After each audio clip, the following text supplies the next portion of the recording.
তোমাদের জীবনযাত্রার রুটিনটা তারা চেঞ্জ করে দিয়েছে। তোমরা এখন ঘুমাও 12টা, 1টা, 2টা, 3টায়, আর ওঠো ওই যে 10টা, 11টা, 12টায়। তোমরা আর রাসূলের সুন্নাহ অনুযায়ী চলো না।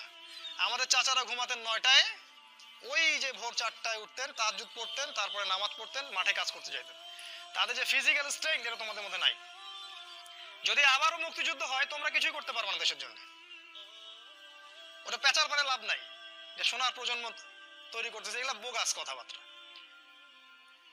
বিশ্বাস না হয় একটা মাঠে 10 পাক রাউন্ড দেওয়ান না সবাইকে, একটা মাঠে নিয়ে যান, 10 পাক দৌড়াতে লাগায় দেন, দেখেন কয়জন দৌড়াতে পারে। তোমাদের শারীরিক শক্তি ওরা নষ্ট করে দিয়েছে। এটা একটা, তোমাদের রুটিনটা ওরা চেঞ্জ করেছে। তোমাদের হাতে ধরিয়ে দিয়েছে smartphone, laptop, internet, Facebooking, YouTubing, সারা দিন সারা রাত ওই মোবাইলের পিছনেই বসে আছে। আমি শহরের ছেলে তো, আমি তো আরো ভালো জানি আপনাদের চাইতে। রাস্তায় হাঁটি, মাথা উপরে তুলে হাঁটে না, মাথা নিচের দিকে তুলেই হাঁটে। কার সাথে ধাক্কা লাগছে, কার সাথে কি হচ্ছে টেরই পায় না। শারীরিক শক্তি তোমাদের নষ্ট করেছে। আরেকটা কাজ তারা করেছে, আমরা যে খাবার খাই সেই প্রত্যেকটা খাবারের মধ্যে তারা এমন কিছু পয়জন ঢুকিয়ে দিয়েছে যার মধ্য দিয়ে এমন জটিল জটিল রোগ ব্যাধির সৃষ্টি হচ্ছে, যেটা আগের 50-100 বছর আগে ছিল না। বিশ্বাস না হলে আপনি চেক করে দেখেন। এখন যত খাবার তোমরা খাও, বাইরের খাবার, ম্যানুফ্যাকচার্ড খাবার, এই প্রতিটা খাবার তোমাদের শরীরের জন্য ক্ষতিকর। যা খাচ্ছ বাইরের ম্যানুফ্যাকচার্ড, এই যে ড্রিঙ্কস গুলো খাচ্ছ, এই যে ফুড গুলো খাচ্ছ, ফাস্ট ফুড খাচ্ছ, এই যে হোটেলগুলোতে খাচ্ছ, হাইজেনিক কোনো খাবারই তোমরা খাচ্ছ না। অথচ আমাদের এই চাচাদের দিকে তাকিয়ে দেখো, তারা সব দেশি জিনিসপত্র খেয়ে খেয়ে বড় হয়েছেন। ওই সময় ফ্রেশ বাতাস, ফ্রেশ খাবার, এখনো তারা স্ট্রং। আর তোমার এই 30 বছর বয়সে, আমার এই 30-25 বছর বয়সে আমরা ওটা করতে পারছি না। এটা এমনি এমনি হয়নি, এটা ওদের চক্রান্ত ছিল যাতে করে মুসলিম উম্মার তরুণ প্রজন্মকে তারা ধ্বংস করতে পারে। মুসলিম উম্মার তরুণ প্রজন্ম সেই জাজবা রাখে না।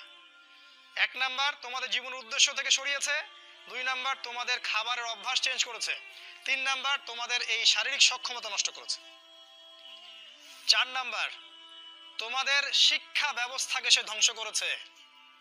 কথাটা ভালো করে শোনো, তোমাদের শিক্ষা ব্যবস্থাকে তারা ধ্বংস করেছে। কিভাবে? তুমি 25 বছর এই সেকুলার লাইনে পড়াশোনা করবা, 25টা সূরা তুমি শিখতে পারবা না, ইম্পসিবল। তুমি 25 বছর এদিকে পড়াশোনা করেছো, কিন্তু 25টা হাদিস তোমার জানা নাই, 25 জন সাহাবীর নাম তুমি বলতে পারবে না।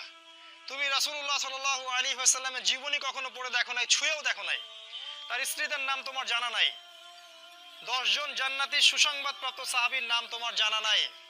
কিন্তু তুমি এদিকে science, arts, commerce, physics, chemistry, biology, হাবি জাবি সব পড়ে শেষ করেছো, ইসলামের বেসিক নলেজ তুমি অর্জন করো নাই। এটা ওদের চক্রান্ত ছিল, শিক্ষা ব্যবস্থা দিয়ে তোমাদেরকে ইসলাম থেকে সরিয়ে দেয়া, এবং তারা সেখানে 100% সফল। এগুলো নিয়ে কথা বলার সময় যেহেতু আমাদের নাই, আমরা যেহেতু আমাদের ওই যে হাত বাঁধা, আমিন টামিন এইসব নিয়ে আমরা যে মারামারি কাটাকাটির মধ্যে আছি, এটাই হচ্ছে আমাদের বড় জিহাদ আমাদের, তাই না? এই জায়গায় কাজ করা উচিত ছিল। পক্ষান্তরে যারা মাদ্রাসায় পড়ছি আমরা, অত্যন্ত দুঃখজনক যে মাদ্রাসায় পড়ার পরেও আমরা সাম্প্রদায়িক হয়ে যাচ্ছি কেন জানি। নিজের বুঝ, নিজের দল, নিজের মাযহাব, নিজের তরিকার বাইরে আমরা আর চিন্তা করতে পারছি না।